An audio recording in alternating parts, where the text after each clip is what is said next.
Ukraine படைகள் Kursk அணுமின் நிலையத்தை தாக்க முயன்றதாக ரஷ்ய ஜனாதிபதி விளாடிமிர் புட்டின் பரபரப்பு குற்றச்சாட்டை முன்வைத்துள்ளார்.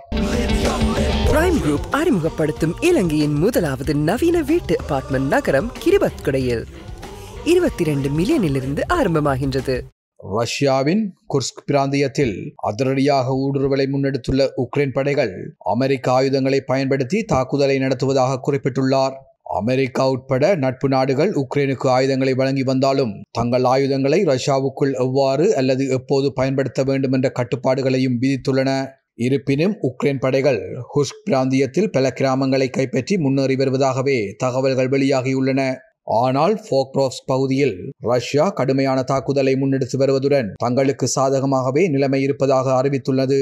அது மட்டுமன்றி பல்வேறு கிராமங்களையும் கைப்பற்றியுள்ளதாக ரஷ்யா தெரிவித்திருந்தாலும் உக்ரைன் இதுவரை உறுதி செய்யவில்லை என்றே கூறப்படுகிறது. இதனிடையே ரஷ்ய துறைமுகமான கவ்காஸில் வியாழக்கிழமை உக்ரைன் தரப்பு முன்னெடுத்த தாக்குதலில் எரிபொருள் நிரப்பிய கப்பல் ஒன்று கடலில் மூழ்கியதாக தகவல் வெளியாகியுள்ளது.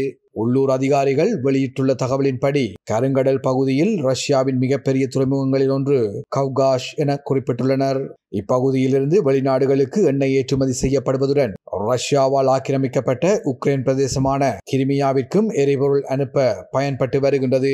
எரிபொருள் கப்பல் ஒன்று மூழ்கடிக்கப்பட்ட சம்பவம் ரஷ்யாவுக்கு பின்னடைவாகவே பார்க்கப்படுகின்றது. இதனிடையே ஜோ பைடன் நிர்வாகம் உக்ரைனுக்கு $125 மில்லியன் மதிப்பிலான நவீன ஏவுகணைகளை அனுப்ப முடிவு செய்துள்ளது. மிக விரைவில் அனுப்பி வைக்கப்படும் என்றே தகவல் வெளியாகியுள்ளது. இந்த நிலையில் உக்ரைன் படைகள் குர்ஸ்க் பிராந்தியத்தில் ஊடுருவும் போது குர்ஸ்க் அணுமின் நிலையத்தை தாக்க முயன்றதாக ரஷ்ய ஜனாதிபதி விளாடிமிர் புட்டின் கூறினார். அமைச்சரவை கூட்டத்தில் சர்வதேச அணுசக்தி முகமைக்கு தகவல் தெரிவிக்கப்பட்டதாகவும் அவர்கள் தாங்களாகவே வந்து நிலைமையை மதிப்பிட நிபுணர்களை அனுப்புவதாக உறுதியளித்ததாகவும் புட்டின் கூறினார். இந்த மாத தொடக்கத்தில் ஆயிரக்கணக்கான உக்ரைனிய துருப்புக்கள் குர்ஸ்க் பிராந்தியத்திற்குள் நுழைந்தது குறிப்பிடத்தக்கது. இந்த ஊடுருவலை பயங்கரவாத செயல் என அறிவித்துள்ள ரஷ்யா படைகளை விரட்ட கூடுதல் படைகளை அனுப்பியுள்ளது.